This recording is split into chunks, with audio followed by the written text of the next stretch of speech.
plus amont, et innovation sociale qui est plus en suivant. Sur les cadres peut-être un peu plus financiers, il y a des distinctions entre les différentes notions.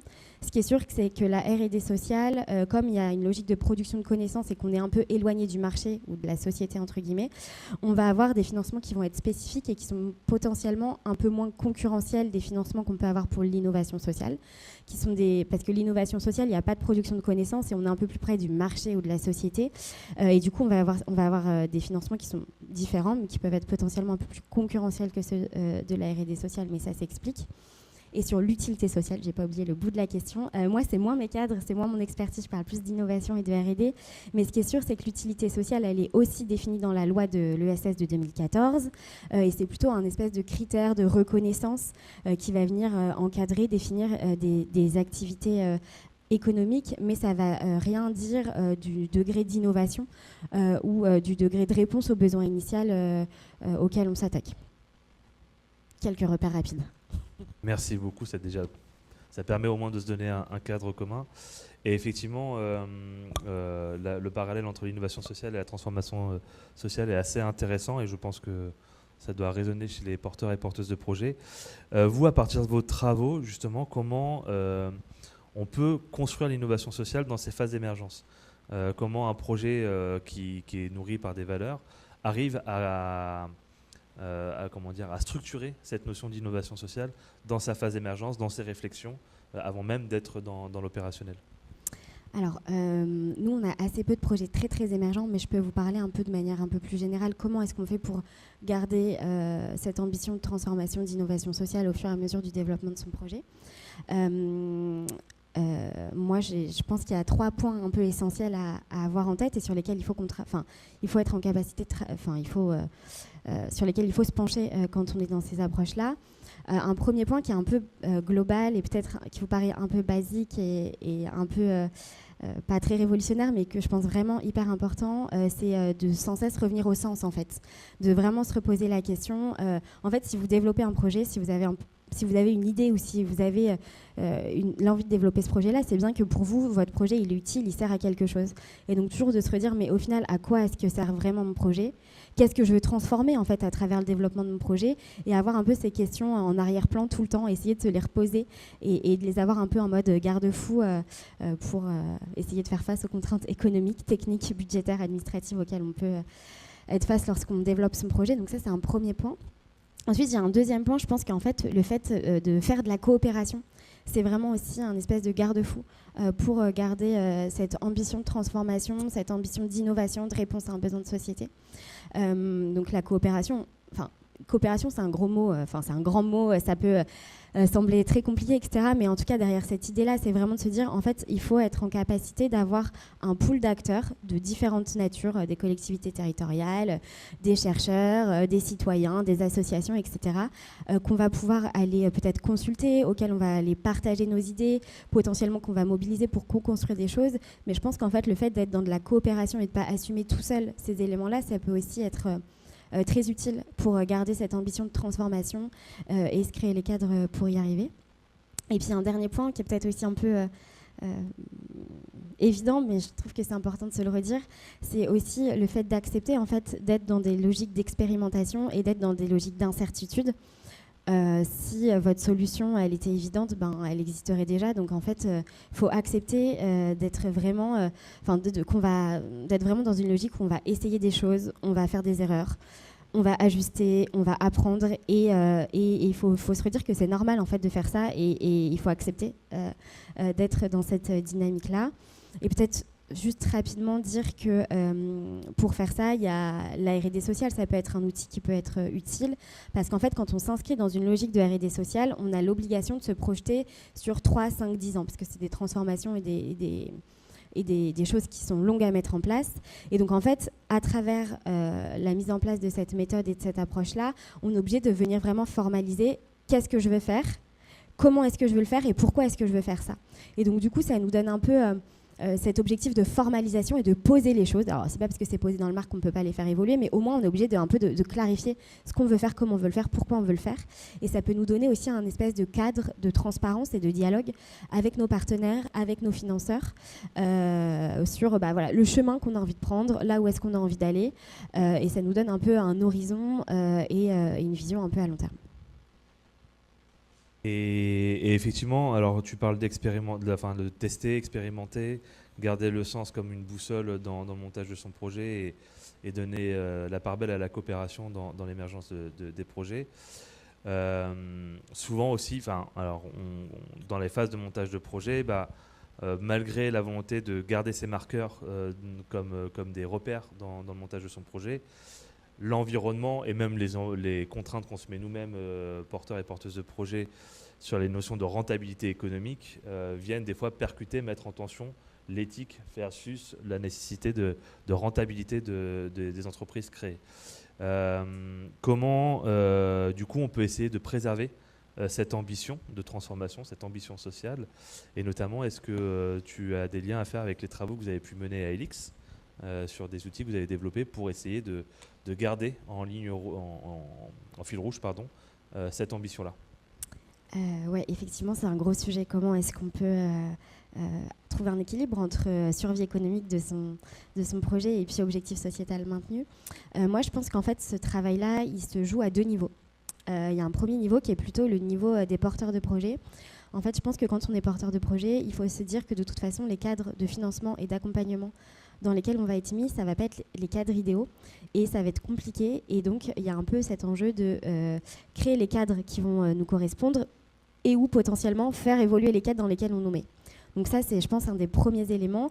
Je peux vous parler très rapidement d'un exemple concret de Cluster Jura. Donc Cluster Jura, c'est une SIC qui est dans le Jura, comme son nom l'indique, et plus précisément à Lons-le-Saunier, donc un petit territoire rural du Jura. Initialement, cette organisation, c'est un incubateur de projets assez classique sur le territoire. Voilà, ils incubent des projets, etc. Ils ont commencé un peu à se poser la question du sens de ce qu'ils faisaient, de comment est-ce qu'ils pourraient avoir un impact vraiment pertinent sur le territoire, comment est-ce qu'ils pourraient répondre aux enjeux du territoire, etc. Et ils ont commencé à réfléchir à la logique d'entrepreneuriat coopératif de territoire. Ils ont eu envie de développer cet entrepreneuriat coopératif de territoire dans le Jura et donc ils ont eu envie de réfléchir comment est-ce qu'on peut accompagner des porteurs de projets pour qu'ils soient dans cette approche-là, quels outils on peut leur donner, quel cadre de financement on peut leur donner, etc., etc.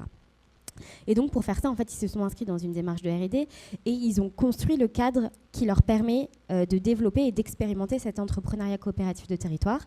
Ils sont allés chercher l'ADEME, ils sont allés chercher la Banque des territoires, ils sont allés chercher des chercheurs, ils sont allés chercher la région pour avoir les financements et puis le cadre de soutien et d'accompagnement. Donc c'est pour dire que je pense qu'il y a une partie du travail qui incombe en partie aux porteurs de projets, de se dire que les cadres sont là mais on peut les faire évoluer et qu'on a aussi besoin de se créer nos propres cadres qui nous permettent de nous épanouir et de développer notre projet. Donc ça, c'est le premier point. Mais pour rassurer tout le monde, il y a aussi pour moi un deuxième point qui est plus partagé et plus collectif. En fait, en France, le système de soutien à l'innovation et à la recherche, donc quand je parle de ces acteurs-là, c'est plutôt des acteurs un peu plus institutionnels et un peu plus macro, quoi. Ça va être tout ce qui va être le ministère, la Banque publique d'investissement, l'Agence nationale de la recherche, etc. Tous ces acteurs qui financent et qui soutiennent l'innovation en France. En fait, c'est des acteurs qui ont encore une vision très classique de ce qu'est l'innovation et de ce qu'est la R&D. Pour eux, ça doit générer du chiffre d'affaires, des parts de marché. C'est des éléments très techniques, très technologiques. Et moi, je pense que collectivement, en fait, il faut qu'on fasse évoluer cet écosystème national pour qu'ils se rendent compte que l'innovation et la R&D sociale, ça, même si ça ne produit pas uniquement une valeur économique et que ça vient produire des valeurs démocratiques, environnementales, sociétales, etc., que en fait, ça vaut quelque chose et que ça, on doit l'accompagner et que ça, on doit le financer. Je vous parle très rapidement d'un petit exemple de travail, de plaidoyer que nous, on mène. Donc avec l'IFMA, donc l'Institut français du monde associatif, on mène depuis quelques années un travail sur le crédit d'impôt recherche société. En fait, le crédit d'impôt recherche, c'est le dispositif français qui est le plus mobilisé pour venir financer la recherche et développement. C'est vraiment, ça permet à certaines entreprises, certaines organisations de lever des millions d'euros et de venir financer leur effort de R&D et l'effort qu'elles prennent à travers les risques, etc., qu'elles prennent. Le problème, en fait, c'est que le crédit d'impôt recherche, comme son nom l'indique, c'est un crédit d'impôt et que, en fait, il n'y a que les structures et que les organisations qui sont fiscalisées qui peuvent avoir du crédit d'impôt recherche. On trouvait que c'était pas très juste parce qu'en fait, nous, on est au contact au quotidien et on accompagne au quotidien des acteurs qui font ou qui sont dans des logiques de R&D, qui font cet effort de R&D, mais qui sont pas fiscalisés. Du coup, on trouvait que c'était quand même pas juste que ces acteurs-là, quand bien même ils soient dans cet effort-là, ils puissent pas être financés. C'était un peu compliqué d'aller voir l'État et puis dans le contexte actuel et puis de lui dire écoutez, ça serait bien que vous refassiez un chèque et que vous nous créez un fonds spécifique pour les acteurs qui font de la R&D mais qui ne sont pas fiscalisés. Donc en fait, on s'est dit que ça pouvait être pas mal d'inventer un espèce de système de redistribution dans lequel les entreprises qui sont bien sûr volontaires et qui ont touché du crédit d'impôt recherche il y a 5 ans reversent un pourcentage du crédit d'impôt recherche qu'elles ont touché dans un fonds et qu'on utilise ce fonds-là pour venir financer les acteurs qui ne sont pas fiscalisés mais qui sont dans cette logique de R&D et donc qui expérimentent et qui produisent des connaissances nouvelles. Donc ça intéresse le ministère pour donner un peu d'espoir et de se dire que les choses peuvent changer. Le ministère est très intéressé. On a beaucoup de réunions avec Bercy, donc le ministère de l'économie. C'est compliqué dans l'état actuel de vraiment de venir expérimenter ça, mais il y a une tribune qui est sortie sur Le Monde sur le crédit d'impôt recherche société, si vous voulez aller voir. Et voilà, et on lâche pas et on a envie de continuer. On a envie de faire en sorte de créer les cadres de financement et d'accompagnement pour que l'innovation et la R&D sociale soient réellement accompagné et financé à la hauteur dont ça doit être. Petite note d'espoir pour finir mon intervention. Merci beaucoup. C'est bon, le micro fonctionne. Merci. Merci d'avoir porté ces notions communes, ce qui nous permet du coup d'essayer d'aller les explorer un peu plus loin. Et je vous propose de continuer avec Gulben Walik, pour essayer de porter un regard politique justement sur le soutien à l'innovation sociale. La première question que j'aurais envie de te poser, c'est, comme je le disais en introduction, on est dans une période où l'ensemble des collectivités sont mises en tension sur leurs propres économies.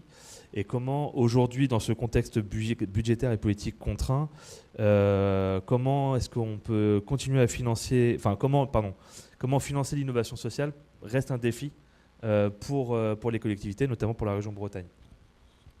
Ok, je vais essayer de répondre à la question qui n'est pas évidente. Alors le défi, je pense que la région Bretagne l'a relevé il y a déjà une quinzaine d'années. En fait, par rapport aux stratégies économiques de la région Bretagne, ça fait partie de ses compétences. Ça doit être le 4e budget de la région Bretagne, le développement économique. On a voté il y a 2 ans un schéma stratégique, en fait, le schéma stratégique des transitions économiques et sociales. Et dans ce schéma, ça encadre la politique de la région Bretagne sur le développement économique, sur la formation et également sur la recherche. Donc ça, c'est le cadre général. En termes de soutien à l'innovation sociale, on a plusieurs manières de soutenir. J'ai un collègue, en fait, vice-président à la recherche, qui travaille sur ces questions-là, sur l'innovation sociale au sein des centres de recherche. Et nous, pour l'économie sociale et solidaire, on a un programme dédié à la région Bretagne, avec un budget dédié, sans compter les actions transversales qui touchent de loin ou de près l'écosystème de l'ESS. Tous les dispositifs que la région Bretagne a mis en place pour soutenir l'économie est ouvert aux acteurs de l'économie sociale et solidaire. Alors effectivement, on a des dispositifs qui sont spécifiques, qui sont réservés aussi à l'ESS, parce qu'on sait très bien comment ça peut se dérouler. Donc du coup, ces dispositifs, ils sont à plusieurs niveaux. En fait, il y a au stade de l'émergence, au stage du développement, et on a aussi un niveau qui est moins glorieux, mais c'est aussi au niveau du stade lorsque les entreprises sont en difficulté.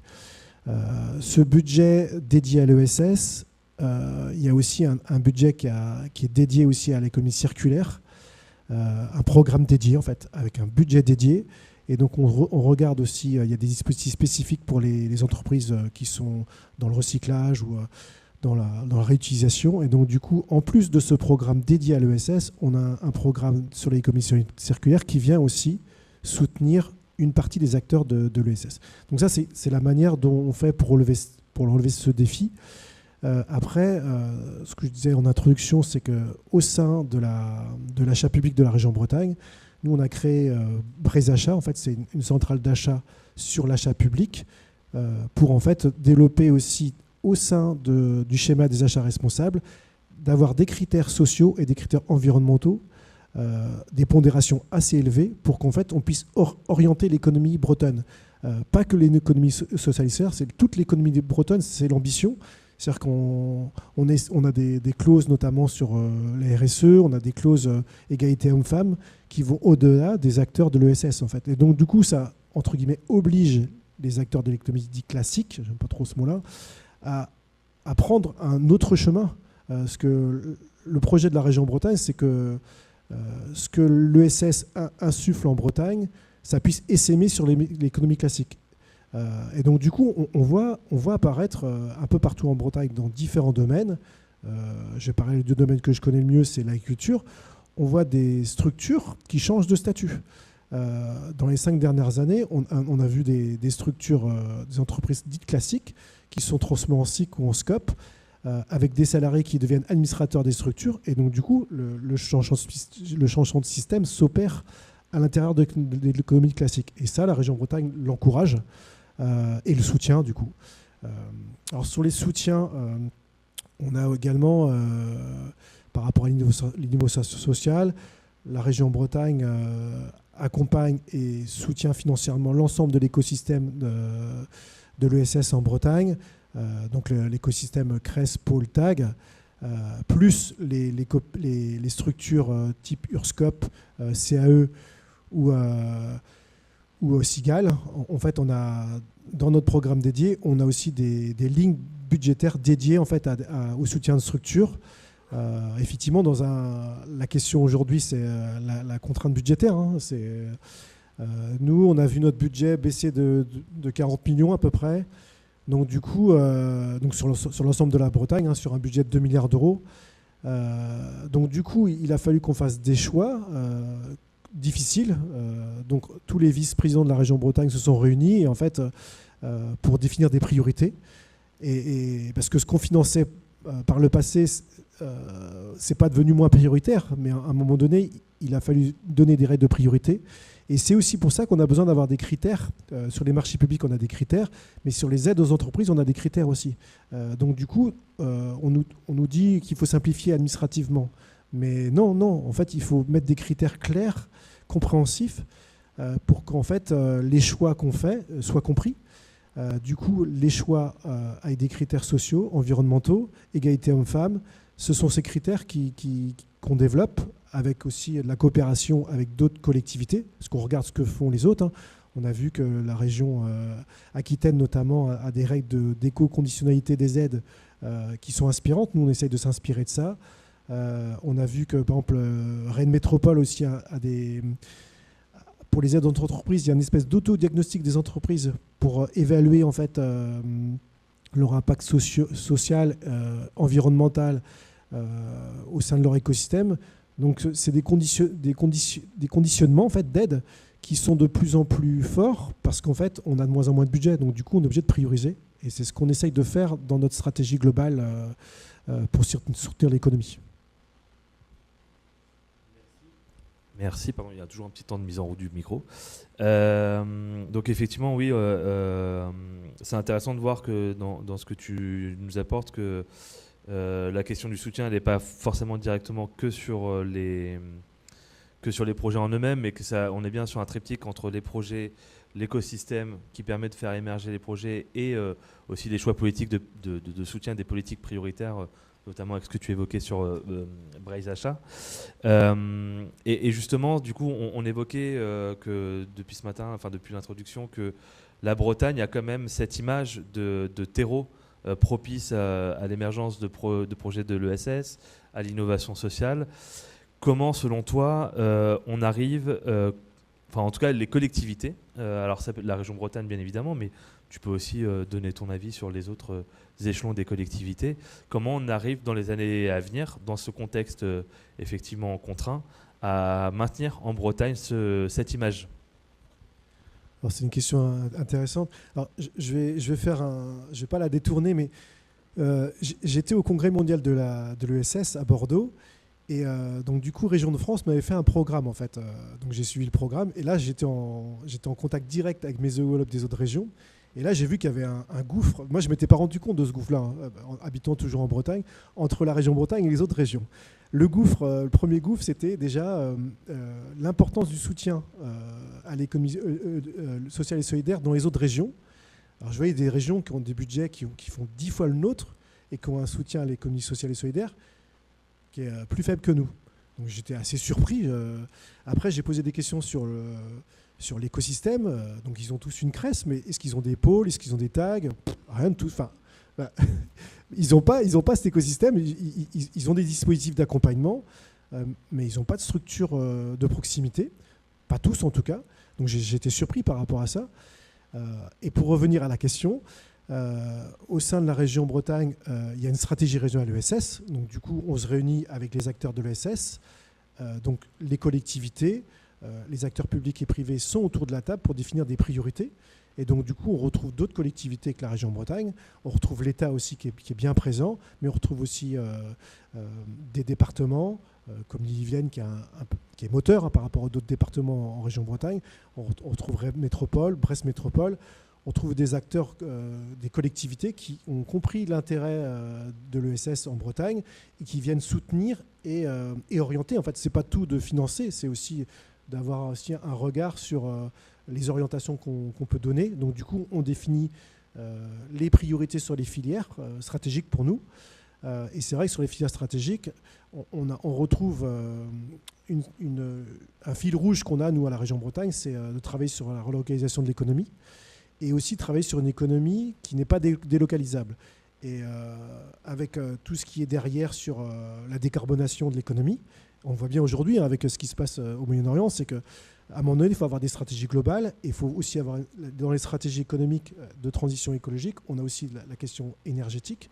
Et effectivement, on est obligé d'avoir des politiques là-dessus pour orienter. Et à chaque échelon, on peut faire des choses, quoi. À la région, même si à la région Bretagne, on n'est pas autonome au niveau énergétique, hein, mais on peut quand même faire des choses. Et aussi, l'innovation sociale, c'est aussi là-dessus, en fait. C'est sur la nouvelle économie qui se construit. Elle se construit avec l'ESS. Et donc, du coup, sur cette stratégie de relocalisation, pas que l'achat public, la relocalisation des entreprises dans leur achat. Mon collègue j'ai un collègue dédié en fait à la région Bretagne. Du coup, Monsieur Loïc Henaf, en fait, sa mission, lui, c'est de relocaliser les achats des entreprises bretonnes. Et en fait, ça a été étudié sur qu'il y a une bonne partie des achats des entreprises qui n'est pas localisée en Bretagne ni en France. Et donc, du coup, on a des marges de manœuvre très importantes. Et ces stratégies de relocalisation, qui c'est qui a été un peu les fers de lance de cette économie? C'est aussi les acteurs de l'ESS, en fait. Et donc, du coup, c'est en se reposant sur eux qu'on peut développer cette stratégie. Merci beaucoup pour ce regard, Goulven. Ce que je retiens aussi, c'est parce que dans les derniers mots que tu prononçais, et on va continuer justement à tirer ce fil-là, c'est la question de l'alliance public-privé, privé au sens écosystème d'accompagnement et de financement. Et je propose d'enchaîner avec Lauriane Barthélémy. Merci. Lauriane, ce qui nous intéressait aussi de creuser effectivement dans ce question du soutien à l'innovation sociale, c'est comment aujourd'hui aussi les structures d'accompagnement sont un acteur pivot dans cet écosystème et dans cette alliance globale. Et j'aurais une première question à te poser, toujours dans la continuité de période politique, financière, contrainte. Je vois que ça a l'air de résonner. Comment les structures d'accompagnement, du coup, elles restent toujours suffisamment agiles et pertinentes dans leur méthode d'accompagnement pour essayer de faire en sorte que les projets ne perdent pas de vue cette dimension dans la construction de leurs projets. Oui, le premier point en tout cas que j'avais envie de partager, c'est la posture même d'un accompagnateur. Accompagner, c'est avoir un cadre d'accompagnement, de savoir un petit peu vers quoi on va, de se donner des objectifs pour être à côté du porteur de projet. On peut avoir plein de casquettes différentes quand on est accompagnateur, mais du coup ce cadre qu'on se donne au départ, on est un petit peu obligé aussi de l'adapter au vu du contexte économique, politique, social. On sait, on vit effectivement au quotidien des fragilités de certains projets. On doit réaccompagner des projets qu'on a déjà accompagnés par le passé. On s'est posé la question, par exemple, cette année d'accompagner de nouveau un projet qu'on avait incubé il y a peut-être une dizaine d'années, qui repasse dans l'incubateur. Ça pose aussi des questions sur la consolidation et le développement de ces projets.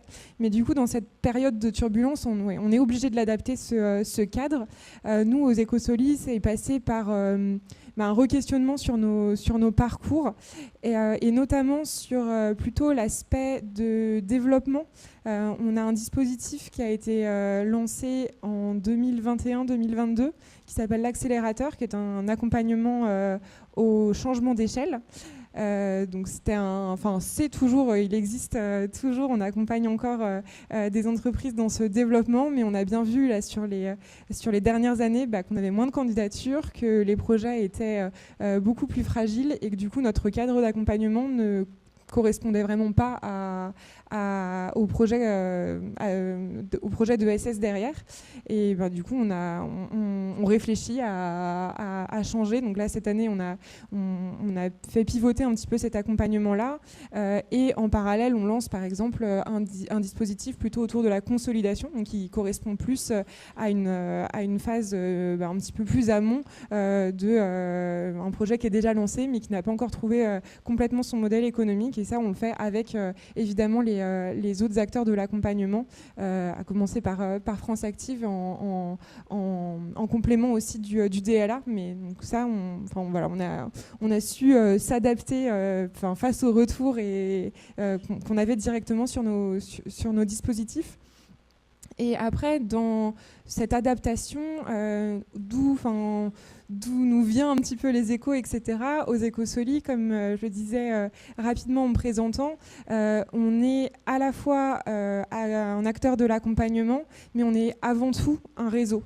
Et donc on s'appuie vraiment sur les acteurs du territoire pour rester en veille, être à l'écoute. Au sein de notre conseil d'administration, c'est des structures de l'ESS et des acteurs de l'accompagnement du coup, qui pilotent aussi la structure. Donc ces échos, on les a aussi dans nos instances de gouvernance. Et on a également des référents filières, donc par filière d'activité priorisée avec nos partenaires et notamment notre métropole. On a des personnes qui sont un petit peu référentes et d'animer ces filières d'activité. Donc on peut organiser des temps de rencontre, des cafés, des déjeuners pour prendre la température, connaître un petit peu la réalité aussi des projets, et de ces temps de réseau sortent des envies, des idées et des axes de travail qu'on va pouvoir après nous décliner dans notre programmation. C'est un peu une nouvelle façon aussi qu'on a de faire, mais on essaye du coup de programmer des temps à la fois techniques, puis il y a plus une partie plus inspirante, mais en tout cas sur la déclinaison vraiment technique, c'est par trimestre, donc on va pouvoir aussi s'adapter au cours de l'année et essayer de ne pas avoir de cadre figé pour répondre à ces besoins. Et alors, on voit qu'effectivement, le rôle d'une structure d'accompagnement, c'est de se poser la question de l'adaptation de ses parcours par rapport aux besoins des projets. J'aimerais bien, si tu veux bien, de me parler peut-être d'une face moins visible du rôle d'une structure d'accompagnement, qui est la gestion de l'environnement, créer les conditions propices à l'émergence de projets. Et je voulais voir, toi, ton regard sur le rôle d'une structure d'accompagnement, sur la création des alliances entre porteurs, porteuses de projets, financeurs, financeuses et collectivités, justement sur cette appréciation du risque. On en parlait en introduction, sur le risque qu'il y a dans l'innovation sociale justement de défricher un sujet. Comment on arrive à nous, structures d'accompagnement, alors je dis nous parce que avec ma casquette, mais comment on arrive à créer ces conditions et à faire le lien entre ces différents acteurs. C'est vrai qu'en tant qu'accompagnateur, on a une posture qui est assez double. En tout cas, on a des contacts à la fois avec les projets, les dirigeants d'entreprise, avec les autres accompagnateurs, avec des financeurs. On est un petit peu à la jonction aussi de tous ces mondes-là. Et encore plus, en tant qu'accompagnateur de l'ESS, on est aussi à la jonction entre le monde de l'économie classique et peut-être le monde plus le monde associatif. Et on fait aussi cette jonction-là. Donc, je pense dans nos postes, on connaît aussi déjà très bien, on a une vision assez globale de l'écosystème. Et je dirais qu'on est un espace un petit peu neutre où on peut du coup permettre aussi de traduire les attentes, les fonctionnements propres à chacun, à chaque acteur, que ce soit du coup directement les structures les entreprises de l'ESS, que ce soit les collectivités, les financeurs. On va pouvoir faire un petit peu ce travail de décodage. Et ça passe par exemple dans nos modules d'accompagnement. Donc on a des temps collectifs. Nous, par exemple, dans l'incubateur, on a un module sur les politiques publiques. Donc on va aider aussi les porteurs de projets à comprendre c'est quoi la différence entre l'échelle d'une communauté de communes, une échelle régionale, qu'est-ce qu'on peut demander à l'un, à l'autre, comment on peut travailler avec la politique publique et éviter aussi d'être dans la posture juste de demandeur de subventions qui n'est pas forcément non plus très confortable si on veut penser une relation justement d'alliance et de partenariat, de sortir aussi un petit peu de cette relation financeur-financé, mais vraiment de créer une relation de confiance et durable. On fait aussi intervenir des financeurs au sein de nos dispositifs, donc évidemment France Active, mais aussi par exemple la caisse d'épargne dans l'accélérateur. Donc ça permet aussi d'avoir un autre regard, de décoder, de créer aussi des échanges plus interpersonnels. Et c'est vrai qu'on est un endroit qui permet la rencontre aussi informelle. Il y a plein d'événements. Je citais du coup la halle du financement, qui est l'équivalent du spot de la finance. On a aussi une grande soirée accompagnement. C'est des temps aussi informels où on va pouvoir présenter différentes personnes et voilà, il y a tout ce travail-là plus de réseau. Et à côté de ça, on a aussi permis aux Écosolides depuis un moment maintenant, on a participé à la création de financements dédiés. Donc, au vu de notre rôle aussi assez proche notamment de Nantes Métropole, on a pu identifier, grâce à ce travail aussi de terrain, un peu les trous dans la raquette au niveau des financements et du coup faire remonter aussi à la collectivité les endroits où ce serait pertinent de venir monter des dispositifs spécifiques. Donc le premier exemple, c'est un financement qui s'appelle ESS Nantes Factory, qui est une subvention de 10 000 € accordée à des projets d'innovation sociale. Et du coup, la grille, elle est vraiment basée aussi, nous, sur les critères qu'on a aussi dans notre incubateur. Donc il y a une vraie lecture des projets sous le prisme de l'innovation sociale. Et du coup, ça vient vraiment aider le financement à l'amorçage sur cette phase pas évidente de la première année. Et ça fait effet levier aussi sur d'autres financements. Donc ça, c'est le premier financement. Et puis, on a un deuxième financement qui est Capital Impact avec France Active, où c'est plutôt sous la forme d'un prêt à taux zéro, plutôt sur des projets de développement, mais pour des structures qui ne peuvent pas aller chercher des énormes tickets parce que c'est pas le but de leur projet de développement, mais du coup c'est un financement intermédiaire. Et pareil, on a été on l'a pensé avec les acteurs du financement et la collectivité. La région est partenaire aussi de ce financement maintenant, mais on a pu faire remonter ces problématiques-là et penser et être aussi dans les comités de financement. Donc on a aussi quand je parle de double casquette, on est à la fois du côté des porteurs de projets, mais on peut être un peu en conseil aussi à des financeurs et de faire un peu ces décryptages et d'aider aussi les projets à bien orienter leurs demandes. Merci beaucoup Lauriane. Je trouve ça intéressant effectivement de placer les structures d'accompagnement comme des facilitatrices dans ce dialogue collectif et dans les enjeux partagés. Merci pour ton regard sur cette question. Et donc du coup, je propose de poursuivre notre exploration avec Joël, parce que qui dit émergence de projets dit qu'à un moment, il faut quand même les financer, ces projets-là. Et donc, on voulait avoir le regard de France Active Bretagne. Peut-être avec une première question pour toi, Joël, sur justement cette appréciation du risque dans le financement de projets d'innovation sociale.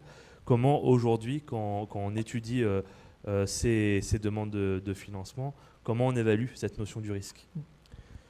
Alors déjà, les risques, quand on est entrepreneur, on prend des risques déjà. Qu'on soit entrepreneur dans le monde classique ou entrepreneur de l'ESS, si on ne veut pas prendre de risques, on ne crée pas son entreprise, en tout cas à la base.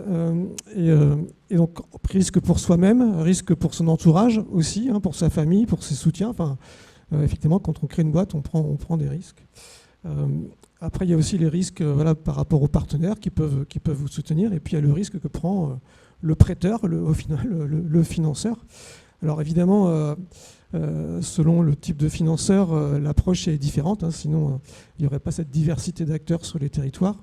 Il y a évidemment les réseaux bancaires qui ont leur propre approche du risque, France Active qui a sa propre approche du risque, les mutuelles ou les collectivités qui ont aussi leur propre approche du risque. Mais on ne va pas se mentir, sur les projets en émergence dans l'économie sociale, c'est des projets qui sont plus risqués à financer pour plusieurs aspects. Le premier aspect, par définition, il y a souvent des multi-activités. On l'a dit au début, c'est souvent aussi pour répondre à des besoins non satisfaits. Donc, on n'a pas forcément de normes sectorielles. C'est plus compliqué d'avoir des éléments de comparaison sur différents sujets. Donc, c'est vrai qu'on c'est moins évident de financer un projet d'économie sociale que de financer une boulangerie ou un artisan sur lesquels on a des ratios classiques, ou dans la restauration. Enfin, tout est très normé dans les projets d'innovation sociale. Il n'y a pas ces éléments-là. Donc évidemment, on doit avoir une approche différente, ouverte, exigeante, mais différente par rapport à ces projets-là. Et justement, pardon, cette question de l'arbitrage, comment aujourd'hui cet arbitrage il se fait entre la nécessité d'avoir une certaine sécurisation financière pour vous aussi, en tant que financeur, pour pouvoir continuer à financer d'autres projets, et le soutien à des projets, effectivement, comme tu disais, innovants, qui n'ont pas de modèle économique encore éprouvé. Comment on essaie d'arbitrer là-dessus ? Alors déjà, au préalable, c'est vrai qu'on a différents outils de financement. Parmi ces outils, il y a aussi des personnes qui, par l'intermédiaire de mutuelles ou de banques, nous confient leur épargne. Donc ces personnes-là, alors évidemment, elles n'attendent pas un retour sur investissement à 2 chiffres, mais elles attendent quand même qu'à un moment, on puisse rembourser une partie de leur épargne.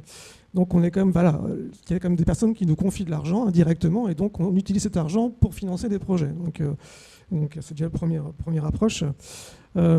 Après, déjà, on n'est pas tout seul à financer, on n'est pas tout seul à décider. Donc, on l'a dit, il y a vraiment un enjeu de décider en local. Et donc, on l'a dit tout à l'heure aussi. Donc, en Bretagne, en fait, on a des comités de décision dans chaque territoire, chaque département. Donc, la décision se prend vraiment avec les acteurs locaux qui connaissent les porteurs de projets qui vont venir représenter leurs projets, qui connaissent les besoins de territoire. Évidemment, on ne décide pas de tous les projets à Rennes, à Brest ou à Paris, heureusement. On a vraiment fait le choix de décider d'octroyer des financements en local. Et donc ça aide déjà beaucoup c'est-à-dire à bien comprendre le besoin, la réponse. Et puis il y a un enjeu aussi on évalue entre guillemets la qualité de l'accompagnement. Est-ce que la personne arrive toute seule ou est-ce qu'elle a eu un parcours d'accompagnement avec vous, par exemple? Est-ce qu'elle est entourée? Est-ce qu'elle s'est formée sur les différents sujets? Donc on apprend, on prend en compte vraiment différents aspects, on va dire.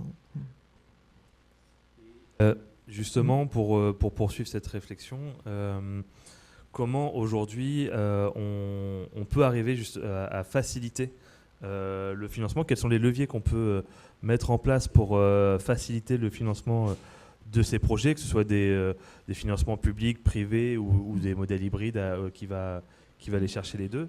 Comment aujourd'hui quel levier on peut mettre en place pour faciliter ça? Et notamment peut-être avec quelque chose, une étape qui peut se passer pour pas mal de projets et où France Active est aussi moteur là-dedans sur ce qu'on appelle les tours de table financiers. Quels sont selon toi les leviers pour faciliter le financement des projets? Donc, alors, il y a plusieurs leviers. Un premier levier qui dépend des personnes en elles-mêmes, je dirais. Plus la personne est accompagnée, plus elle a travaillé. On enfonce un peu une porte ouverte, mais malgré tout, on voit que moins les personnes sont accompagnées, plus il y a de chances que ça ne marche pas, quoi. Et donc, plus les personnes sont accompagnées, elles ont travaillé sur leur projet, et notamment dans l'innovation sociale. Je me répète, mais tu l'as dit aussi, il faut vachement bosser sur son modèle économique, sur sa réponse. On ne crée pas une boulangerie classique en artisan où là, quasiment en 3 mois, on peut se lancer. Là, il faut souvent 9 mois, 12 mois, 18 mois de travail. On n'est jamais tout seul. Il y a forcément un collectif, il y a forcément beaucoup de partenaires à les rencontrer. Donc, il y a déjà l'implication de la personne, la qualité de l'accompagnement et du temps qu'elle a consacré à son projet. Je n'ai pas les stats en tête, mais plus les personnes sont accompagnées, plus il y a de chances de réussir que sa boîte soit pérenne à 3 ans ou 5 ans. Les statistiques sont réels là-dessus. Donc il y a vraiment ce qui dépend des personnes et puis ce qui dépend aussi, entre guillemets, de l'écosystème. Et là, on va dire, en termes de levier, évidemment, on n'est pas juste là pour faire un chèque. On est, comme tu l'as dit, on peut faciliter le tour de table financier. Alors ça veut dire quoi, tour de table financier? Ça veut dire mettre autour de la table différents acteurs que peut-être la personne ou le porteur n'avait pas contacté initialement. Donc ça peut être des collectivités, des acteurs bancaires, des mutuelles. Donc il y a faciliter ce tour de table, puisqu'après, on va dire, chaque acteur a aussi son prisme, son regard sur le projet, et chaque acteur a ses propres outils de financement. Donc, par exemple, sur des mutuelles ou des fondations, il y a différents ateliers cet après-midi, ça peut être de la subvention avec une approche particulière, sur un enjeu particulier. Et l'approche de la mutuelle ou de la fondation, ça ne va pas être la même approche aussi, par exemple, de la collectivité, qui, par exemple, aura peut-être l'approche plutôt emploi ou économie ou stratégie particulière, comme tu l'as décrit. Et après, évidemment, l'approche de financeurs, France Active, on a une approche emploi aussi. X euros financés dans le projet, on le met aussi en lien avec les emplois créés sur le territoire. Donc nous, c'est un axe qui est important. Et puis pour les financeurs bancaires, vous aurez aussi l'occasion d'en échanger avec eux. Ils ont aussi leur propre approche, quoi. Et pour rebondir aussi, on a, en termes de critères ou de leviers, un petit peu comme l'a dit la région Bretagne, avec des moyens qui sont contraints, nous aussi, on doit un peu prioriser nos moyens, nos outils sur des filières prioritaires. Alors, il y a quelques filières qui ont été un petit peu décidées sur notre plan stratégique 2030. Donc, les filières prioritaires, ce sera agriculture, eau, alimentation durable, tout ce qui est en lien avec l'économie circulaire, filière de réemploi, on va dire, tout ce qui est accessibilité des commerces, des services, donc dans les territoires fragiles notamment, tout ce qui est ZRR ou QPV. Donc il y a vraiment un enjeu pour nous de favoriser les projets sur ces territoires-là. Oui. Parce que je suis pas sûr que ça tombe. Zone de revitalisation rurale, maintenant c'est FRR, je crois d'ailleurs, ils ont changé de nom. Tout ce qui est évidemment en lien avec la solidarité et l'autonomie, donc tous les projets en lien avec l'insertion, le handicap, l'inclusion, ça c'est clairement des filières prioritaires pour France Active. On l'a dit aussi, en Bretagne, comme dans beaucoup de régions, il y a un gros enjeu sur l'habitat, rénovation, logement. Donc nous, c'est aussi une filière prioritaire. Alors évidemment, on ne va pas financer l'immobilier, mais tout ce qui est aménagement, trésorerie, études, en complément des acteurs bancaires ou autres, ça devient une filière prioritaire pour nous aussi. Tout ce qui est lié avec l'habitat, il y aura aussi un beau témoignage sur Guiti-Bunan. Et puis enfin, filière prioritaire pour nous, c'est mobilité. Tout ce qui est en lien avec les mobilités et déplacements. Donc c'est vraiment aussi des critères de choix, des critères de décision et donc des leviers aussi de décision pour nous. Merci Joël pour ton regard sur le financement des projets. Et pour aller au bout de l'exploration de notre sujet, il est quand même indispensable d'avoir la parole des premiers et premières concernés, les entrepreneurs et les entrepreneuses. Et Annelise a accepté de porter cette parole, donc merci. Et on voulait te questionner pour commencer. On a évoqué justement cette notion du risque qui est partagée entre plusieurs personnes, mais le risque premier, il est, comme tu le disais Joël, il est pris par les porteuses et porteurs de projets. Comment, dans la phase d'émergence, dans la phase de construction du projet, on intègre cette notion-là, comment on la vit, comment on joue avec, enfin jouer, je ne sais pas si c'est le bon terme, mais comment en tout cas on l'intègre dans la construction de nos projets. Alors la prise de risque, c'est engageant, c'est exigeant, c'est beaucoup de questions, c'est le grand 8 pour les porteurs de projets. Le principal en fait, c'est de construire un collectif solide. Et c'est cette idée d'ensemble pouvoir réfléchir et de prendre le risque ensemble. C'est sûr que quand on est un collectif de 5, 10, voire plus, c'est beaucoup plus vivable de prendre le risque que de le prendre seul ou à deux. Voilà. Nous, à Gwitibunand, alors pour répondre à la question, du coup, Gwitibunand, ça veut dire tous ensemble. Donc Gwiti, c'est ensemble et on, c'est un. Au démarrage, on a réuni en 2022 54 sociétaires. Et c'est aussi ce qui a fait notre force quand on est allé voir les financeurs sur la prise de risque pour les banques, pour France Active Bretagne, pour aussi des fondations mutualistes. Le risque, il était pris à 54. Alors, c'est pas toujours évident pour les projets d'être à 54, hein, mais effectivement, d'être déjà à 10, à 20, c'est des choses qui sont possibles. Et dans le tous ensemble, c'est aussi la multiplicité des regards. Et pour cette prise de risque avec des lunettes différentes, ça permet l'intelligence collective qu'on mène tous dans nos projets. À Gwitibunand, on est donc un collectif de familles, d'aidants et de professionnels. Et des professionnels de tous horizons. Pour l'habitat inclusif, les professionnels ils vont du champ de l'ESS ou champ métier du médico-social et à des professionnels de la construction, par exemple. Je trouve ça intéressant que tu rappelles effectivement la place du collectif dans le montage des projets et notamment pour porter collectivement ça. Ça donne écho aussi à ce que vous pourrez retrouver dans les mesures d'impact sur les différents étages et notamment sur la résilience des entreprises collectives. Je reviens sur la phase d'émergence et de construction du projet. Est-ce que justement dans la gestion de l'environnement de Gwitibunand, est-ce que vous avez dû procéder à des arbitrages justement par rapport aux difficultés que vous rencontriez sur cette acceptabilité du risque, et est-ce que ça a eu des conséquences sur le projet et sur sa dimension innovante ? Des arbitrages, en fait, oui, on en prend en tant qu'entrepreneur et entrepreneureux. Je défends le terme d'entrepreneureux et pas entrepreneuse. Pour le coup, sur les arbitrages, notamment financiers, alors nous, le projet a émergé en 2020, donc crise Covid. La construction du projet s'est faite entre 2020 et 2022, donc la crise ukrainienne avec tout ce qu'il y a eu aussi, Covid et crise ukrainienne, la guerre comme conséquence au niveau financier. Donc on a dû prendre des arbitrages, notamment sur le plan constructif pour à Gwitibunand à Pommerais. On avait comme volonté Et on a comme volonté que nos bâtiments soient les plus performants possibles et avec un œil et un angle écologique le meilleur possible. On avait prévu de faire des murs en paille, en isolation en paille, et ça, par exemple, on n'a pas pu le faire.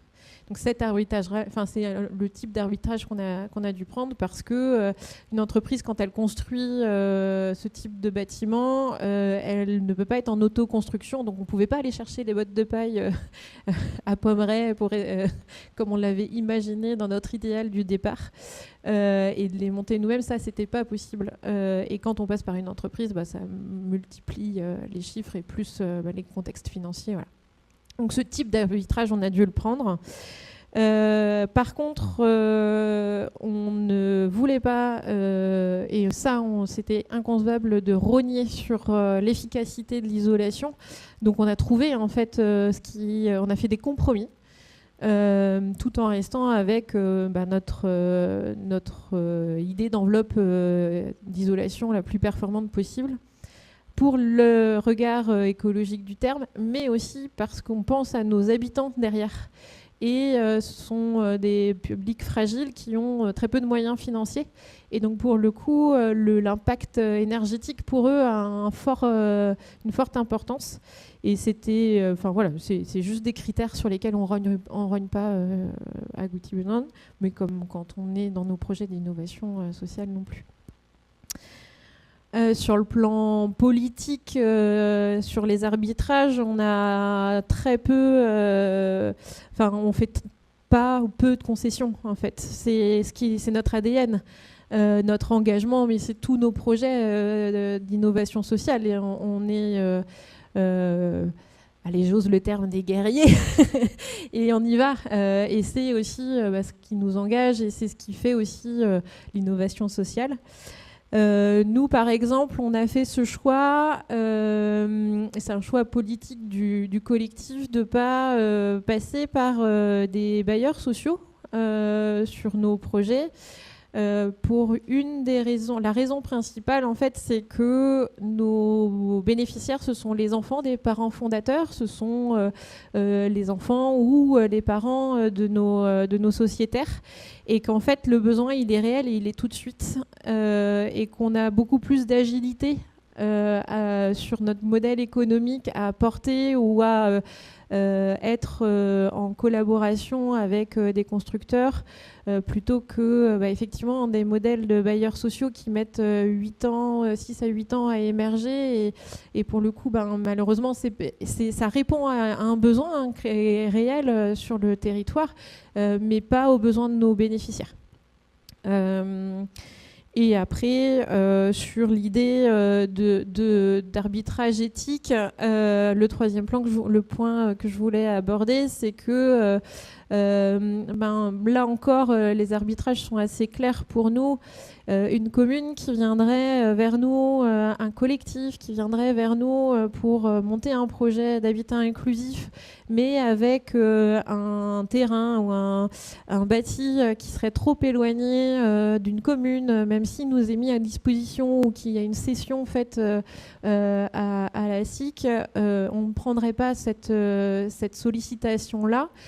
Ça nous est arrivé, soit des collectivités ou soit de personnes privées, parce que du coup ça ne répond pas aux critères de l'habitat inclusif comme nous on souhaite le mener, et comme même décrit dans la loi Elan.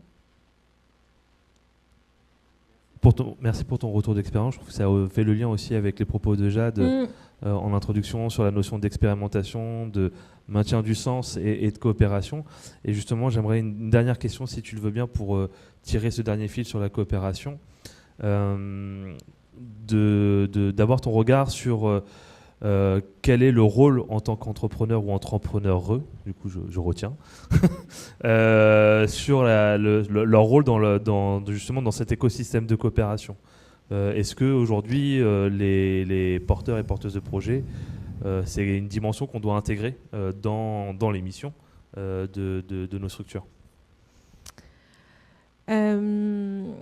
la collaboration et la coopération, en fait, c'est primordial dans nos projets. Et plus on met de gens autour de la table, plus on est nombreux à œuvrer ensemble en intelligence collective, et plus on réunit des types d'acteurs. C'est comme tu le disais tout à l'heure, plus le projet a la chance de réussir. Et effectivement, ce chemin que nous propose, on a de la chance ici sur nos territoires en Bretagne, que ce soit à Rennes, Saint-Brieuc, Brest et tous les autres territoires, d'avoir des pôles de ESS, d'avoir un maillage ESS de manière globale qui nous accompagne. Et donc oui, notre projet, nous, on est passé par toutes ces phases-là. Et c'est aussi un des ingrédients à la réussite de la recette. La collaboration, la coopération, elle est tous les jours. Il y a une posture d'entrepreneur auquel je tiens, auquel on tient. C'est qu'on vient en complémentarité. On ne vient pas en opposition ou en bataille vers d'autres modèles. On vient ici répondre à un besoin non pourvu. On travaille ensemble très régulièrement, et encore ce matin je discutais avec une porteur de projet du champ de l'économie sociale et solidaire, mais aussi de l'habitat inclusif, et on est venu vers moi me proposer à Guitibunan un bien à mettre à disposition de ce type de projet-là. Si j'en étais dans un champ concurrentiel, j'aurais gardé l'information pour moi. Ben non, en fait, clairement, c'est pas sur le territoire de collectif de Guitibunan. Et donc, pour le coup, très facilement, je l'ai renvoyé vers le collectif, pour pas le nommer, de Coeo. Mais pour le coup, c'est cette idée-là d'œuvrer ensemble et pas en opposition. Et c'est ce qui fait que quand on se retrouve chacun, nous, dans ces moments comme aujourd'hui, ou aussi dans des phases de difficulté, parce qu'on en traverse, c'est qu'on aura l'écoute, l'oreille et le soutien aussi de des partenaires, des différents personnes de nos réseaux, quoi. Et c'est cette idée, en tout cas, qu'on a de la coopération et de la collaboration. Merci beaucoup, Annelise, et merci à chacune d'entre vous d'avoir croisé vos regards sur cette question du financement de l'innovation sociale. Merci pour vos interventions. Et on a respecté en plus pile poil le timing.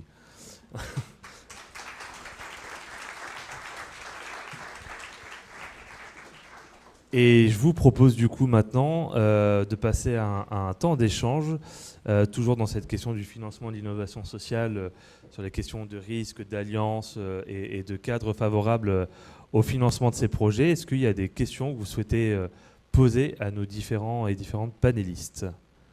On a Audrey et Catherine qui sont à disposition avec des micros pour vous les passer. Est-ce qu'il y a quelqu'un qui a envie d'inaugurer cette séance de questions ? Non ? Sinon, si, il y a des mains qui savent, ça y est. Merci. Merci beaucoup. J'ai une question pour Jeanne Omer. Vous parliez tout à l'heure, oui, ça tombe sur vous. Vous parliez tout à l'heure du financement de l'innovation sociale et de la R&D sociale. Est-ce que vous pourriez nous en dire un tout petit peu plus, s'il vous plaît, sur les outils, en tout cas les financements mobilisables dans ces cadres d'études et de projets qui relèvent de la R&D sociale ? Plus particulièrement sur le financement de la R&D sociale, c'est ça ? Sur le financement, tout à fait. Ok, alors je vais vous renvoyer vers un super guide qui s'appelle le guide de la R&D sociale, auquel on a contribué, dans lequel il y a une liste de financements mobilisables pour ces démarches-là. Donc si vous voulez, vous pouvez aller creuser là-dessus. Après, ce qu'il faut avoir en tête, c'est que il y a des financements un peu nationaux que j'évoquais, le crédit d'impôt recherche. Il y a aussi un financement qui s'appelle le statut de jeune entreprise innovante. C'est pas un financement direct, mais en fait, c'est un espèce de label que vous avez et qui dit que vous êtes une jeune entreprise et que vous êtes innovante. Et du coup, ça vous permet d'avoir accès plus facilement au crédit d'impôt recherche. Il y a ce que j'évoquais au début de ma prise de parole sur le dispositif CIFRE, qui permet à une entreprise d'avoir un doctorant qui travaille sur un sujet stratégique et innovant en interne, et du coup, il paye la moitié du salaire du doctorant pendant 3 ans et l'autre moitié est payée par le ministère de la Recherche. Ça aussi, ça peut être un dispositif mobilisable dans ces cadres-là. On a des clients qui mobilisent des chiffres en interne pour travailler sur leur projet de R&D social. Il y a aussi des financements européens qui peuvent être mobilisés dans ce cadre-là.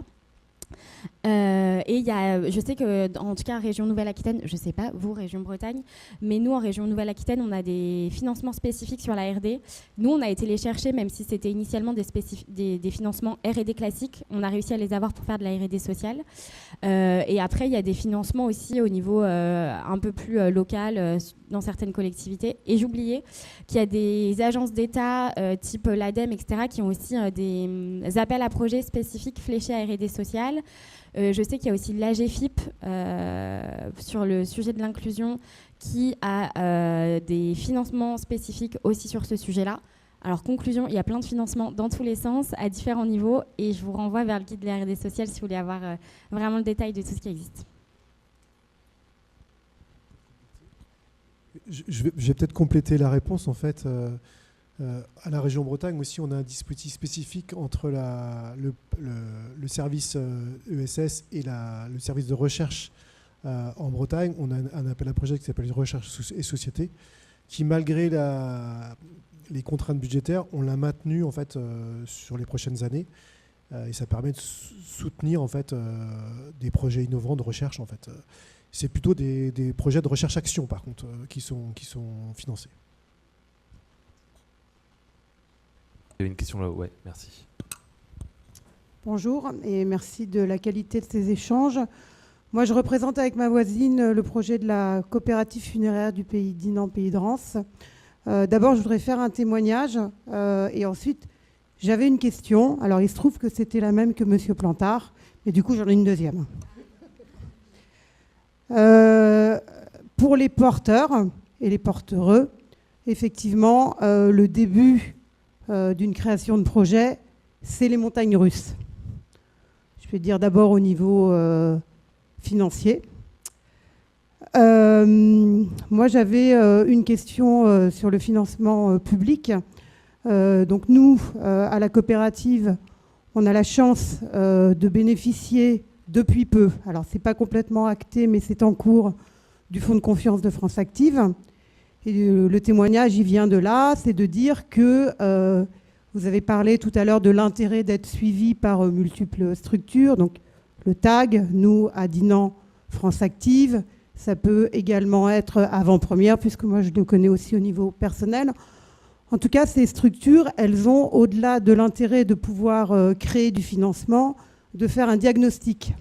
Et pour moi, cette question du diagnostic, il est tout à fait central dans les accompagnements, puisqu'il permet d'apporter une certaine crédibilité sur un territoire, mais également une crédibilité pour les entrepreneurs et entrepreneureux, et également pour les collectifs dont vous avez parlé.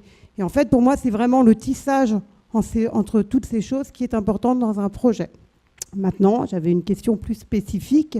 Avez-vous des idées pour mobiliser des financements publics, communes, agglomérations? Nous, à Dinan, on est un peu en but par rapport à ça. On essaye de mobiliser. On est dans un contexte électoral. On nous dit pas de financement. Dans 2 mois, on sera après un contexte électoral.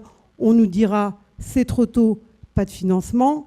Et l'an prochain, on nous dira on est dans un contexte présidentiel. Donc, vous attendez un peu. Donc, si vous avez des idées innovantes pour mobiliser ce type de financement, je pense que tout le monde ici est preneur. Merci. Non, je vais essayer d'apporter une partie de la réponse, que je n'ai pas la réponse complète. Ce qu'on sait au niveau de... Alors c'est vrai qu'on est en période électorale, effectivement, il y a la réserve. Moi, je ne suis pas candidat pour les municipales, donc du coup, je suis libre de parole. En tout cas, ce qu'on sait au niveau du financement des projets d'ESS et des porteurs de projets, il y a une collectivité, une EPCI sur 2 qui soutient l'ESS. Demain, on a vu que les acteurs de l'ESS, aussi bien les pôles que la CRES, se sont mobilisés aussi pour sensibiliser les élus et surtout les futurs élus à soutenir l'ESS. Effectivement, aujourd'hui, c'est une EPCI sur 2 en Bretagne qui soutient l'ESS. On a bon espoir aussi que demain, presque demain, c'est dimanche qu'on vote, que les nouveaux élus soient aussi une appétence sur l'ESS, mais je pense que l'écosystème doit aussi aller les chercher, en fait, parce que ça ne va pas venir tout seul. Il y a des élus qui sont sensibilisés comme moi, mais il y a des élus qui ne connaissent pas l'ESS, ou qui considèrent que l'ESS, c'est une deuxième voie. Et donc, du coup, il y a aussi la sensibilisation à faire des élus, et surtout des nouveaux. Et donc, du coup, il y a un travail à faire aussi conjointement. Mais voilà, je pense que ça fait partie de la réponse qu'on peut donner.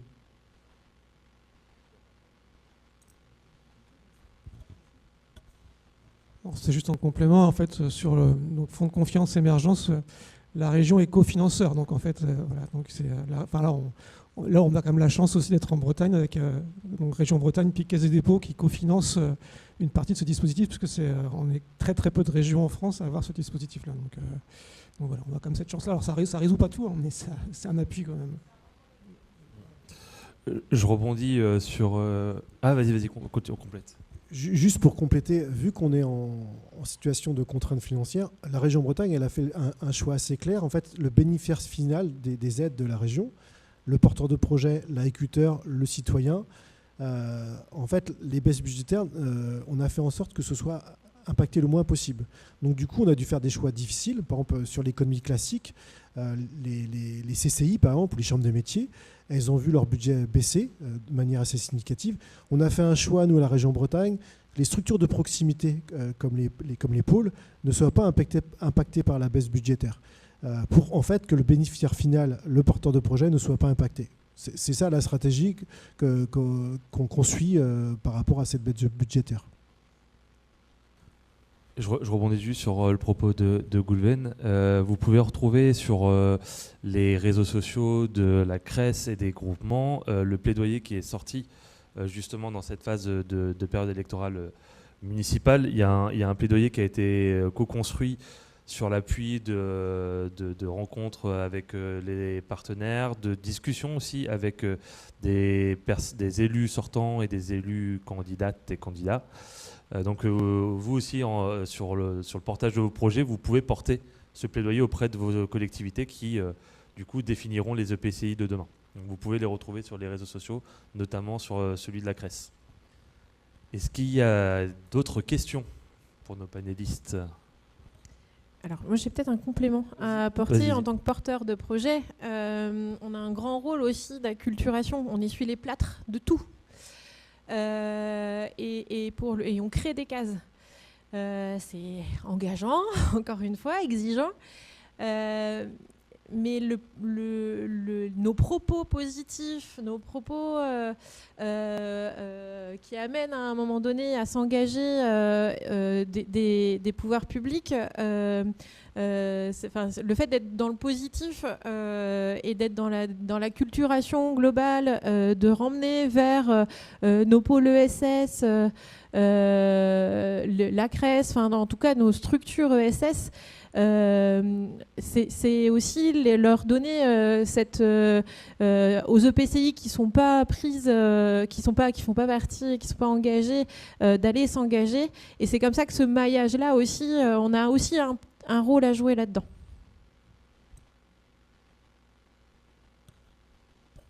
Est-ce qu'il y a des questions ? Oui, Patrice, tout là-haut. Bonjour, Patrice Enaf, pour le groupement ESS Armor.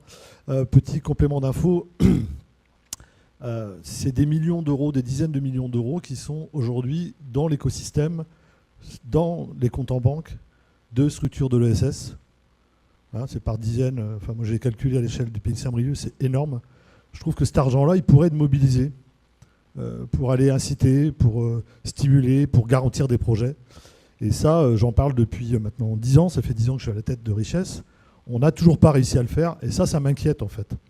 Donc peut-être que la réponse, elle est déjà là-dessus. L'autre réponse, elle est sur les dispositifs de droit commun, d'accompagnement au développement économique, puisque à l'échelle de la région, maintenant, il y a un certain nombre de dispositifs, qu'on soit d'ESS ou pas d'ESS, mais ça nécessite aussi d'avoir une approche beaucoup plus entrepreneuriale. Donc de se dire, est-ce que c'est vraiment le système associatif qui est le bon si on veut développer des projets d'entrepreneuriat social? Donc je pense qu'il y a toutes ces questions-là aussi à remettre sur l'ouvrage. Voilà. Et je retourne parce que je suis en réunion sur un autre truc, mais je n'ai pas pu m'empêcher que de laisser traîner mon oreille. Voilà. À bientôt. Merci pour ce complément, Patrice. Est-ce qu'il y a d'autres questions pour nos panélistes? Oui.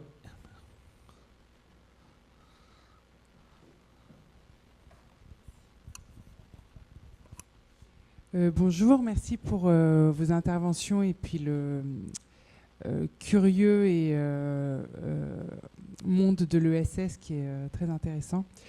Donc moi je suis porteuse de projet avec mon compagnon du Ch'ti-Cause en grande ruralité. C'est un tiers-lieu pour faciliter la mixité sociale en valorisant la diversité bioculturelle. Là, aujourd'hui, on a une question parce que ce qu'on voit, on a eu une intervenante qui a exprimé qu'il fallait être très ambitieux au niveau financier. Donc là, on est un peu dans ce petit... on a déjà fait l'achat du lieu, donc avec un prêt pour le lieu, mais sans prendre en compte les travaux qui sont assez élevés pour aller dans à la fin de notre ambition, du coup. Et ce qu'on a vu, c'est qu'on a approché quelques partenaires en présentant le projet en phase, en commençant petit et en s'agrandissant. Et ce qu'on voit, c'est qu'il faut faire dans l'autre sens, du coup, commencer par la phase finale. Donc du coup, je voulais voir avec vous si c'était plutôt des partenaires qui ne font pas partie de l'ESS, et je voulais voir avec vous, partenaires de l'ESS, est-ce qu'il faut aussi commencer par la phase finale dans les projections financières ou aller petit à petit pour montrer qu'on est prudent. Voilà. Je ne sais pas si elle est claire, ma question. Moi, je suis assez d'accord avec Laurence, en fait. Il faut être ambitieux. Quand le collectif Wikimana a commencé, au démarrage, c'était donc pré-Covid. La construction, elle avait été budgétée à ce qui, au final, a été la moitié du coût de construction. Et parce que c'était vu trop petit. Et quand on a été d'autres professionnels à arriver sur le projet et à entourer les familles, et après ce serait trop long de vous expliquer les planètes qui se sont alignées, mais je serai là-haut si vous voulez partager. Pour le coup, c'est vraiment cette idée d'être ambitieux, de construire un projet qui va tenir la route au final, enfin vraiment d'être avec les vraies cases, les bonnes fondations. Parce que pour le coup, si on est trop prudent, parfois les fondations elles vont être trop fragiles. Et c'est là où on se met peut-être trop en danger. Et alors les financeurs vont pouvoir le dire à ma place, que moi je suis vraiment la posture de porteur de projet. Mais pour le coup, les financeurs en face, quand ils sentent davantage un projet construit, abouti, avec justement ces fondations solides et ces murs bien construits, alors sans parler, là c'est juste une métaphore, je sors de l'habitat inclusif, mais pour le coup, c'est d'autant plus rassurant pour eux. Et c'est en tout cas, nous, les retours qu'on a eus sur notre mode de construction de collectif et construction de projet.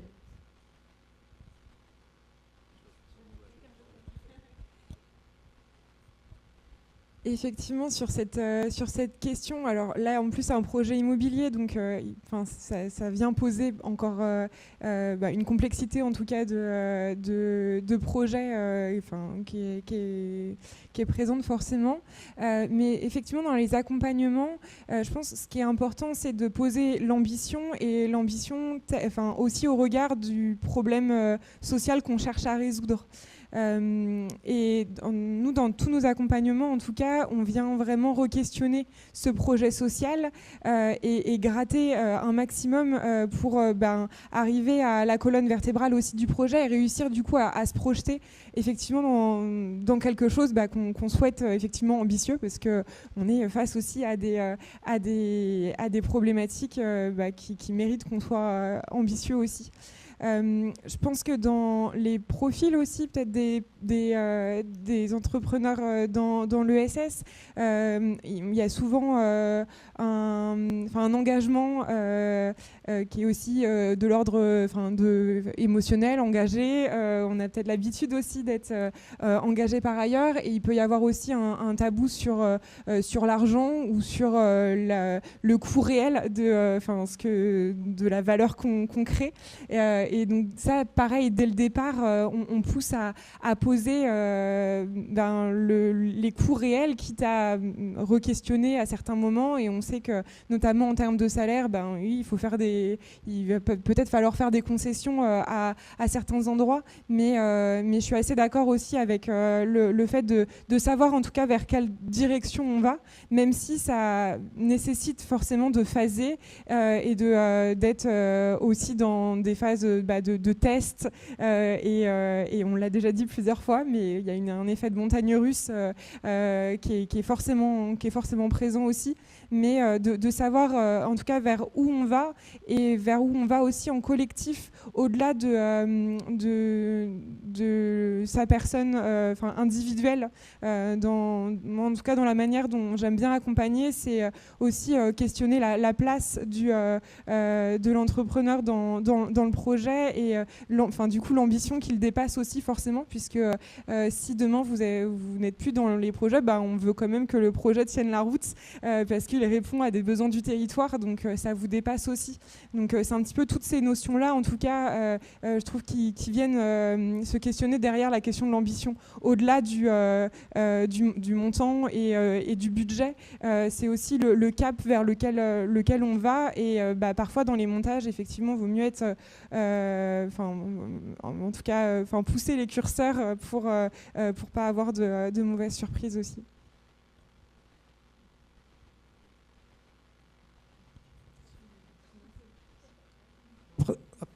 Après, sur le côté, on peut être ambitieux et réaliste. Je dirais qu'il y a les deux qualités.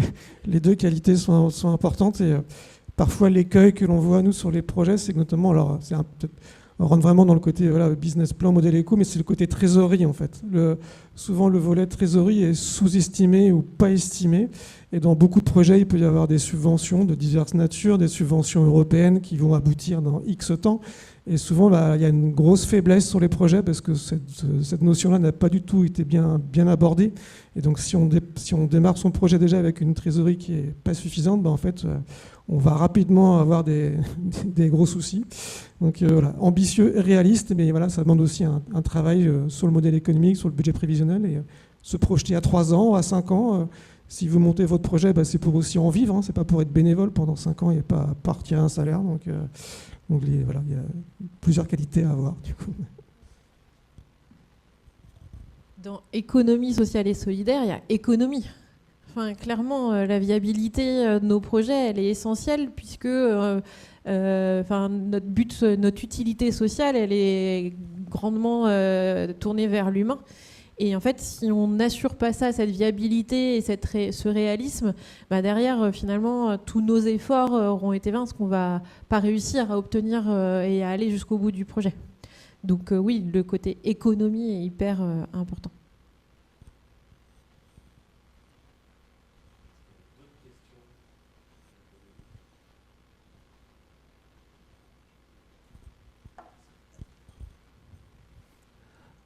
Non, il n'y a pas d'autres questions. Eh ben, je vous propose juste un tout petit mot de conclusion, si vous le voulez bien. Alors, je vous prends un petit peu au dépourvu sur la question, mais peut-être 30 secondes chacun max. Pour finir là, notre propos sur le financement de l'innovation sociale, si on devait chacun à votre endroit définir un enjeu pour les temps à venir sur le financement de l'innovation sociale, lequel ce serait ? Je peux vous laisser 30 secondes de réflexion. Je ne vous ai pas préparé sur cette question-là.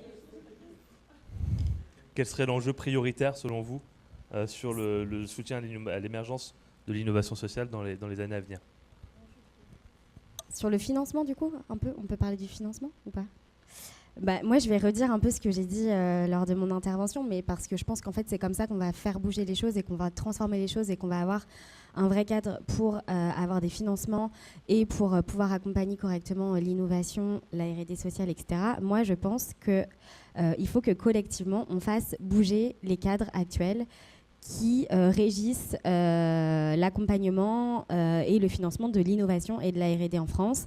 Il faut qu'on fasse bouger le ministère, il faut qu'on fasse du plaidoyer, il faut qu'on fasse du lobbying, il faut qu'on aille faire bouger les dispositifs actuels qui existent. Et en fait, il faut qu'on montre qu'on est capable d'innover, qu'on est capable de créer de la valeur économique et en même temps démocratique et en même temps environnementale et en même temps sociétale, etc. etc.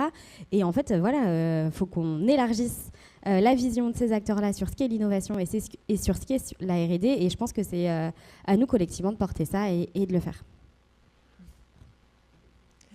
Je vais reprendre aussi, en tout cas, je pense un des leviers, c'est la question du plaidoyer. Donc, nous, à notre niveau, il y a peut-être, même si on porte aussi les sujets de R&D sociale, mais ça peut se faire aussi à d'autres endroits, et notamment dans une phase d'élection, notamment sur un niveau municipal, qui est aussi un niveau assez prioritaire pour les structures de l'ESS. Évidemment, ça va passer là dans les prochains mois par du plaidoyer, réexpliquer ce qu'on fait, et en plus, il y a toujours cette confusion aussi avec la RSE. En tout cas, nous, c'est des choses aussi qu'on peut nous renvoyer régulièrement. Et même en tant qu'accompagnateur, on doit aussi démontrer nos spécificités et aller aussi à la fois décloisonner, mais montrer notre plus-value et nos manières de faire différentes et en quoi on crée de la valeur. Donc, il y a la question du plaidoyer et derrière la question de la mesure d'impact, en tout cas de prendre en compte aussi des indicateurs, mais pas que des indicateurs, de démontrer en fait ce qu'on fait et d'avoir les discours qui vont avec. Donc nous, ça passe aussi par une stratégie éditoriale et de raconter ce qu'on fait, de mettre en récit notre réseau et d'organiser aussi des événements plus grand public. Ça va être ça aussi.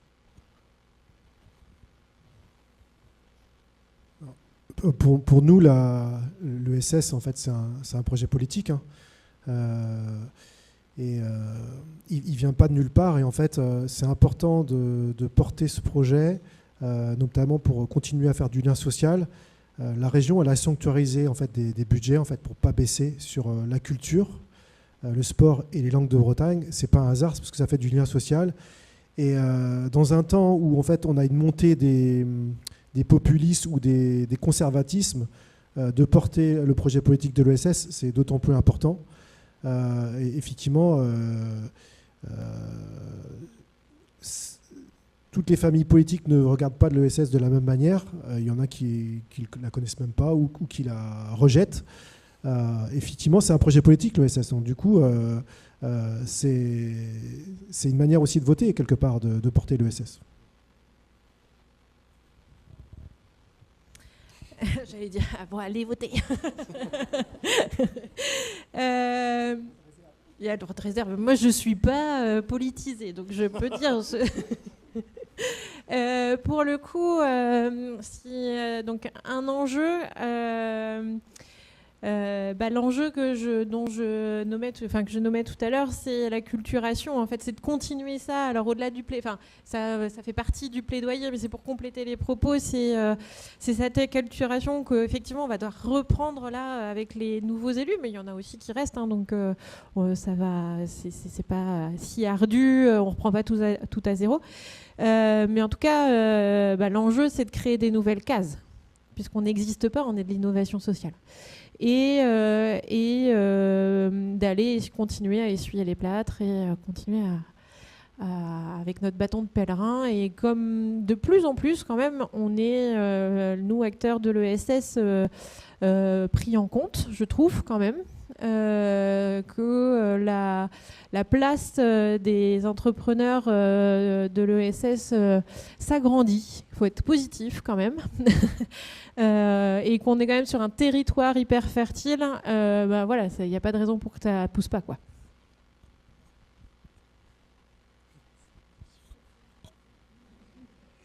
Ouais, donc comme l'a dit, voilà, il y a, sans faire de politique, mais quand même, voilà, il y a plusieurs élections qui arrivent, hein, on ne va pas se mentir, hein, selon ceux qui vont gagner en 2027, évidemment, soit ça sera, on pourrait être dans la continuité, ça sera compliqué. Donc voilà, chacun a un droit de vote aussi sur son territoire. Après, vous n'êtes pas des chercheurs qui quémandez des subventions, vous êtes des apporteurs de solutions. Enfin, c'est aussi, il faut inverser le prisme aussi par rapport aux élus ou par rapport aux financeurs. Vous n'êtes pas là quémander de la subvention, vous êtes apporteur de solutions. Voilà, donc il faut tourner un peu le prisme aussi. Et au niveau de ma propre structure, on continuera à financer des structures, même si voilà, aussi on doit nous aussi maîtriser le risque, on doit rembourser ceux qui nous prêtent des sous, mais en remboursant ceux qui nous prêtent des sous, c'est le circuit vertueux de l'argent aussi, quoi. Vous nous remboursez, on réutilise l'argent, on refinance des projets. Donc voilà, mais vous êtes apporteur de solutions, il faut plutôt marteler cet argument-là, quoi. Vous n'êtes pas des quémandeurs de subventions. Voilà. Merci pour ces mots de conclusion. Merci Joël, Anne-Lise, Goulven, Jade et Lauriane. Merci pour vos regards croisés. Merci à vous toutes et tous pour votre écoute. Je vous propose qu'on arrête cette table ronde ici. Et je vous invite du coup à aller sur les marches devant le totem pour la photo de l'événement. Merci beaucoup.